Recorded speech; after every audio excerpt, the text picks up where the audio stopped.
Hi Bachapari, very warm welcome to the channel and this is your super educator Shipra Mishra. I hope you guys are doing fine. So, अब आपको पता है हम half ईयरलीज के काफ़ी करीब आ चुके हैं और देखते ही देखते हम बोर्ड्स के भी काफ़ी करीब आ जाएंगे।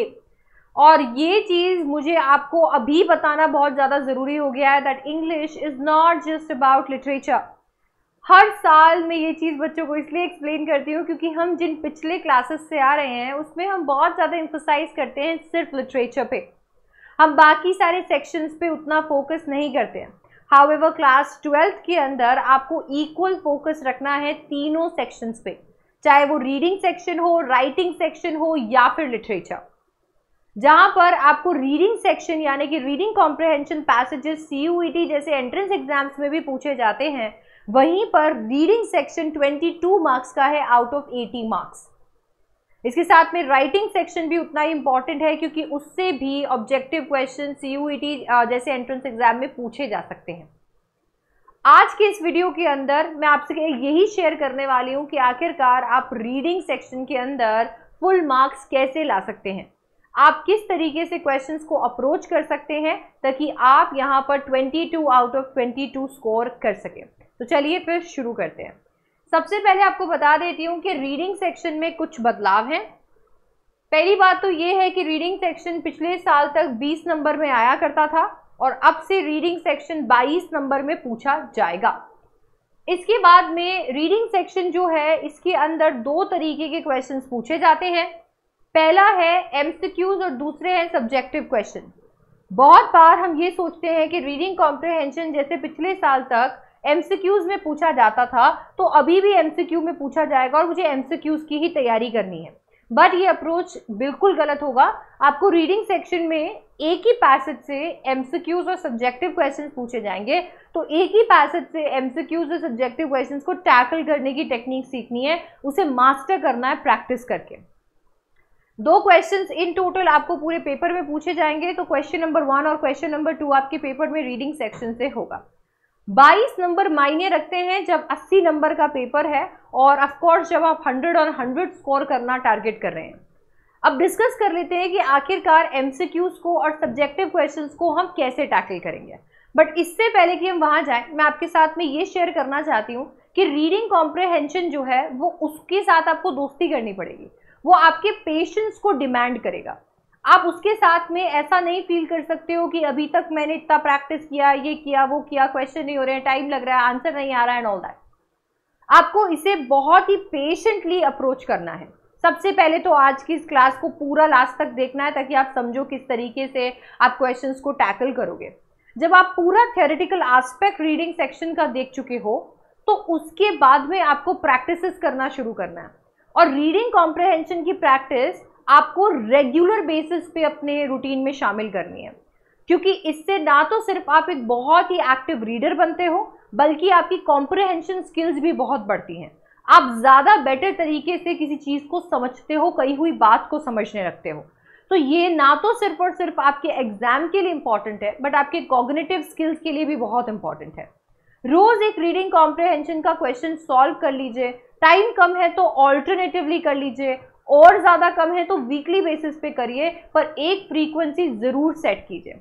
अगर आप में से कुछ बच्चे ये सोचते हैं कि मैं 20 क्वेश्चन 30 क्वेश्चन एग्जाम से 2 दिन पहले, एग्जाम से जस्ट 1 दिन पहले निकाल कर चला जाऊंगा या चला जाऊंगी और हो जाएगा मेरा काम, तो लेट मी टेल यू, आप पूरे साल भर में 20-30 क्वेश्चन कर लीजिए, मुझे कोई प्रॉब्लम नहीं है, but at a certain frequency rather than just completing all the question, practicing all the question a night before। क्योंकि रीडिंग कॉम्प्रहेंशन में जो स्किल्स आपको चाहिए होती है, जो टिप्स आप अपनी खुद की फॉर्म करते हो, जो आप फ्रेंडशिप करते हो रीडिंग कॉम्प्रहेंशन पैसेजेस के साथ में, that will take time. And trust me, अगर आप पूरे साल भी रीडिंग कॉम्प्रहेंशन का एक फ्रीक्वेंसी पे प्रैक्टिस कर रहे हो, पूरे साल भी उसको अपने दिमाग में लेकर चल रहे हो, अपने रूटीन में शामिल कर रहे हो, तब भी जब आप पहली बार अनसीन पैसेज पेपर में देखेंगे तो शायद आपको ये महसूस हो कि ठीक है, this will take some time, I might do some questions wrong. वो आपको उस वक्त भी फील हो सकता है, बिकॉज ट्रस्ट मी, अनसीन है। आप यहाँ पर कुछ भी प्रैक्टिस करके किसी चीज को रट नहीं सकते हो। The more you practise the better you become to face those challenges जो एग्जाम में आपको फेस करने रहेंगे। बट क्योंकि आपने एट अ सर्टेन फ्रीक्वेंसी इसको प्रैक्टिस किया हुआ होगा, आप ऑलरेडी अपने टिप्स एंड ट्रिक्स बना चुके होंगे, आप अलग अलग तरीके के क्वेश्चन प्रैक्टिस कर चुके होंगे और डाउट सारे सॉल्व करवा चुके होंगे, तो आपके एग्जाम में जब आप रीडिंग कॉम्प्रिहेंशन को फेस करोगे, कितना भी डिफिकल्ट हो, कितना भी अनसीन वो लग रहा हो, आप बस एक डीप ब्रेथ के साथ में पूरे के पूरे सेक्शन को एकदम बढ़िया तरीके से क्रैक कर लेंगे। तो इसी एनर्जी के साथ में लेट्स चेक कि एमसीक्यूज और सब्जेक्टिव क्वेश्चंस को कैसे अप्रोच करना है। तो जब हम एमसीक्यूज की बात करते हैं तो सबसे पहली चीज और जो बहुत इंपॉर्टेंट चीज बन जाती है वो है understanding the question with regard to the passage. अब देखिए, जब हम एमसीक्यूज की बात करते हैं तो एमसीक्यूज के अंदर आपका जो क्वेश्चन है वो क्वेश्चन पैसेज के किसी भाग से यानी कोई कॉन्टेक्स्ट से निकल कर आता है। बहुत बार आपको पैसेज की ओवरऑल अंडरस्टैंडिंग पे सवाल पूछे जाते हैं, बहुत बार आपको वोकैबुलरी के क्वेश्चन पूछे जाते हैं, रीजनिंग के क्वेश्चन पूछे जाते हैं, बट वो आउट ऑफ द वर्ल्ड नहीं होंगे, वो पैसेज में से ही होंगे। तो आपको क्वेश्चन को पैसेज के अकॉर्डिंग प्रिपेयर करने के लिए तैयार हो जाना चाहिए। देखिए, बहुत बार हमारी एक प्री कंसीव नोशन के साथ हम किसी क्वेश्चन को सॉल्व करने लग जाते हैं। कभी कभी किसी अनसीन पैसेज को देखकर लगता है कि इस टॉपिक से तो मैं फेमिलियर हूँ और हम अपनी खुद की नॉलेज जो है, एग्जिस्टिंग नॉलेज जो है वो इस्तेमाल करने लग जाते हैं, कह सकते हैं उनको सॉल्व करने के लिए, क्वेश्चन को सॉल्व करने के लिए। आपको वो नहीं करना है। सबसे पहली चीज ये है कि आप क्वेश्चन को पैसेज के अनुसार समझने की कोशिश कीजिए। क्या ये क्वेश्चन मेरे से कॉन्टेक्स्ट टेस्ट करने के लिए पूछा गया है? क्या ये मेरी अंडरस्टैंडिंग टेस्ट कर रहा है? क्या ये टेस्ट कर रहा है कि मुझे चीजें अच्छे से याद रहती है या नहीं? क्या ये वोकैबुलरी का क्वेश्चन है और ये चेक करना चाहता है कि मेरी एग्जिस्टिंग वोकैबुलरी क्या है? आप उसे कोई भी पार्ट जो है पैसेज का उसके साथ जरूर लिंक कीजिए, कॉन्टेक्स्ट फाइंड करने की कोशिश कीजिए, एक ब्रिज बनाने की कोशिश कीजिए। दूसरा पॉइंट जो आपको बहुत मदद यहाँ पर करने वाला है वो है कि आपके ऑप्शंस का एक केयरफुल एनालिसिस यहाँ पे रिक्वायर्ड है। देखिए, सब्जेक्टिव क्वेश्चंस में तो आपको एक क्लीन स्लेट मिल जाती है जहाँ पे आप जो मर्जी चाहे लिख सकते हैं और एक बार को अंदर आपको ये फील होता है कि ये सही होगा। But when it comes to आपके एमसीक्यूज वाले क्वेश्चन तो वहाँ पे आपको ऑप्शंस भी दिए जाते हैं। अब क्योंकि आपको ये ऑप्शंस भी दिए जा रहे हैं तो कंफ्यूजन और क्रिएट होता है। अब यहाँ पर ऑड वन आउट तो होता नहीं है, बहुत बार हमें दो ऑप्शंस में कंफ्यूजन हो रहा होता है कि ये सही है ये सही है।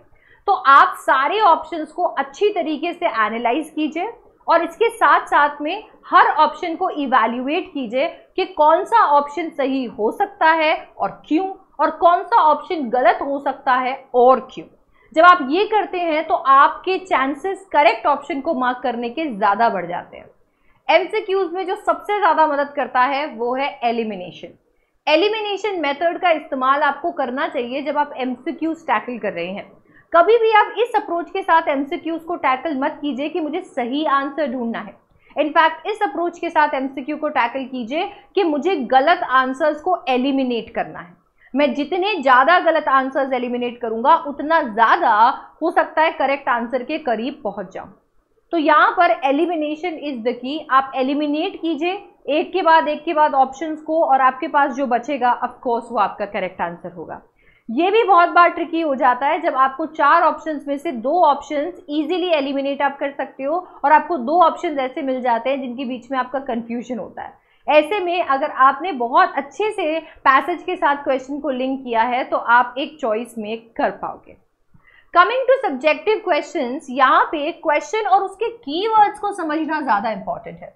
मतलब आप जितना बढ़िया तरीके से क्वेश्चन को समझेंगे, उसमें दिए गए लिखे गए कीवर्ड्स को समझेंगे, इनफैक्ट डिटर्मिनर्स को भी समझेंगे, वो बहुत इंपॉर्टेंट है क्योंकि हर एक वर्ड सब्जेक्टिव क्वेश्चन में कुछ आपको बताना चाहता है। यहाँ पे तो आपको गेस करने के लिए ऑप्शंस दिए जाते हैं, यहाँ पर आपके पास कुछ भी नहीं है एंड दैट इज व्हाई हर एक वर्ड को एक स्टोरी कहता है जिसे आपको समझने की कोशिश करनी है। यहीं से आप समझ सकते हो कि क्या इस क्वेश्चन के मल्टीपल आंसर्स हो सकते होंगे, क्या ये क्वेश्चन मुझसे कोई एक वर्ड में आंसर पूछ रहा है जो कि इकलौता आंसर है, क्या ये जो क्वेश्चन है वो किसी कॉन्टेक्स्ट से उठ के आया है या ये चाहता है मैं अपनी अंडरस्टैंडिंग को एक्सप्लेन करूं, एटसेट्रा एटसेट्रा। अपने क्वेश्चन और कीवर्ड्स को बहुत केयरफुली रीड करने की कोशिश करो और समझने की कोशिश करो। Then identifying the correct words to answer the question is important. जब हम सब्जेक्टिव क्वेश्चंस आंसर कर रहे होते हैं तो हमारे दिमाग में एक ख्याल होता है कि इसमें तो मैं जो भी लिखूंगा नंबर मुझे मिल ही जाएगा। अगर आपने सैम्पल पेपर्स और उसकी मार्किंग स्कीम देखी है तो आपको समझ में आ जाएगा कि जो भी आप लिखोगे उससे नंबर तो कतई नहीं मिलने वाला। एंड दैट इज वाई यहाँ पे जो चीज़ इंपॉर्टेंट हो जाती है वो ये है कि कौन से वर्ड्स का प्रयोग करके आप आंसर्स लिखेंगे। दो तरीके के सवाल पूछे जा रहे हैं आपके क्लास 12 के रीडिंग सेक्शन के अंदर, जिसमें एक ऐसा सवाल है जिसमें आपसे एक फ्रेज या एक वर्ड के अंदर आंसर मांगा जाता है। दूसरे तरीके के क्वेश्चंस ऐसे हैं जिनमें आपको 40 वर्ड्स के अंदर एक्सप्लेन करना पड़ता है। चाहे कोई भी टाइप ऑफ क्वेश्चन हो, आपका कौन से वर्ड्स की मदद से आप क्वेश्चन को आंसर कर सकते हैं, इसे आइडेंटिफाई करना बहुत इंपॉर्टेंट है। बट इसे आप आइडेंटिफाई तभी कर पाएंगे जब आप क्वेश्चन और कीवर्ड्स को अच्छे से पढ़ेंगे। तभी आपको पता चलेगा कि ये पैसेज के कौन से भाग से पूछा गया है, इसके क्या कोई मल्टीपल आंसर्स हो सकते हैं, क्या आप किसी एक वर्ड की तलाश में हैं, क्या आप मल्टीपल वर्ड्स की तलाश में हैं, एंड सो ऑन।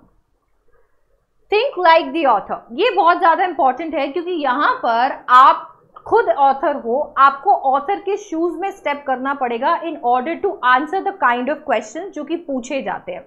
यहाँ पर तो आपकी ऑप्शंस ही लिमिट कर दिए हैं, आपको 4 ऑप्शन दे दिए और जो भी होगा वो इसी में से होगा। बट यहाँ पे आप कुछ भी सोच सकते हो, बट क्या आप कुछ भी लिख सकते हो? नहीं। तो आपको ऑथर की तरह सोचना पड़ता है, क्योंकि जब वाई वाले क्वेश्चन आते हैं और वो आपसे रीजनिंग करवाते हैं या आपसे कोई एनालिसिस पूछा जाता है या सेंटेंस को कंप्लीट करने के लिए बोला जाता है, तो आपको ऐसे सोचना है जैसे कि वो पैसेज का ऑथर सोचता। आपको एज अ स्टूडेंट नहीं सोचना है, और ये तो कतई नहीं सोचना है कि एक टीचर है जो इंग्लिश की है जो इसे चेक करने वाले हैं तो मैं जो मर्जी चाहे लिखूँ वो समझ ही जाएंगे। तो you have to think like an author, और रीजन करना पड़ेगा, वर्ड सोचने पड़ेंगे, और तभी जाकर आप अपना आंसर कर पाओगे। गया वो जमाना जब आप रीडिंग कॉम्प्रिहेंशन में क्वेश्चन को पढ़ के पैसेज में जाके डिटो वही कॉपी पेस्ट कर दिया करते थे और किसी को कानों कान खबर नहीं होती थी। क्योंकि अब ऐसा नहीं है, ना तो आपसे उतने डायरेक्ट क्वेश्चंस पूछे जाते हैं, और अगर डायरेक्ट क्वेश्चन पूछा भी जाता है तो आपसे उतना डायरेक्ट आंसर एक्सपेक्ट नहीं किया जाता है। अगर आप अपने क्वेश्चन के आंसर्स के अंदर अपने वर्ड्स का मैजिक डालेंगे, अपने खुद के तरीके से लिखेंगे, ऑफ कोर्स फैक्ट्स आपके अनसीन पैसेज से होने चाहिए, बट आपके वर्ड्स का मैजिक अगर आप उसमें डालेंगे तो चांसेस आर कि आपको फुल मार्क्स मिलेंगे, आप आधा नंबर इधर उधर गवाओगे नहीं। सो इसीलिए यहाँ पर ये ध्यान रखना है कि जब 40 वर्ड्स में आंसर करने के लिए आए तो आप अपने शब्दों के अंदर अपने आंसर को, उन की वर्ड्स को एक्सप्लेन करें।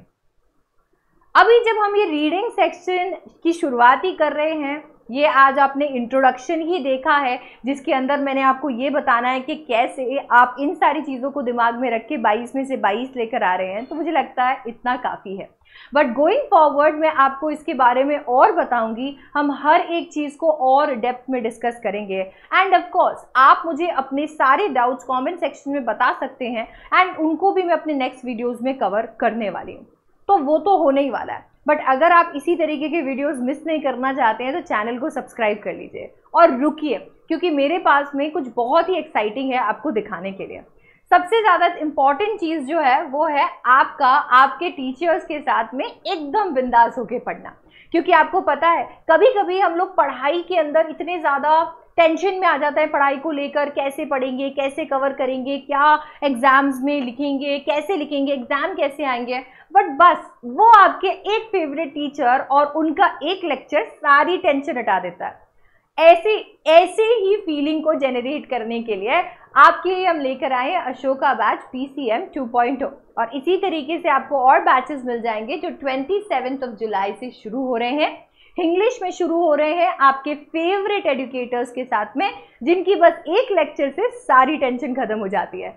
अगर आप इन बैचेस को ज्वाइन करना चाहते हैं तो अभी एकदम शुभ मुहूर्त है, क्योंकि अनअकैडमी आपके लिए लेकर आया है 25% का डिस्काउंट। ये 25% का डिस्काउंट आप अपने 9 मंथ्स के सब्सक्रिप्शन पे लगा सकते हैं। जी हाँ, आपको 12 मंथ्स का सब्सक्रिप्शन लेने की जरूरत नहीं है, आप 9 मंथ्स का सब्सक्रिप्शन भी ले सकते हैं। 25% डिस्काउंट का आप ये वाला कूपन कोड लगा सकते हैं जो मैं आपको दे रही हूँ, SDC18, और इसकी मदद से आपको ना तो सिर्फ आपके 9 मंथ्स के सब्सक्रिप्शन पे 25% डिस्काउंट मिलेगा, बट इसके साथ में 1 मंथ फ्री एक्सटेंशन भी मिलेगा। अच्छा है ना, मतलब लग रहा है ना कि ठीक है अभी तो सब हो जाएगा, बोर्ड्स बिल्कुल क्रैक हो जाएंगे, बट इसके साथ में अनअकैडमी ने अब आपको बोल दिया है कि प्राइस ड्रॉप भी हो रहे हैं, जिसकी वजह से आप ये सारा मेरा कूपन कोड लगा के and of course the extension offer and everything, इन सबको मिला के एंड प्राइस ड्रॉप को मिला के 35% से भी ज़्यादा 35% तक भी सेव कर सकते हैं। तो अभी बढ़िया सेविंग्स का मौका है। SDC 18 आपको लगा देना है और आ जाना है अनअकैडमी प्लस पे। याद रखिए अनअकैडमी प्लस आपको फुल ऑटोनॉमी देता है। अगर आप चाहें तो आप फुल आपके जो भी क्लास है उसे सब्सक्राइब कर सकते हैं, चाहे तो सिर्फ बैच को सब्सक्राइब कर सकते हैं या फिर केवल एक टीचर के सब्जेक्ट को भी। तो जो चाहिए जल्दी से अनअकैडमी ऐप डाउनलोड करो और वहां जाकर चेकआउट करो और SDC 18 कहीं पर लिख लो ताकि इसे अप्लाई करके आपको मिले मैक्सिमम डिस्काउंट।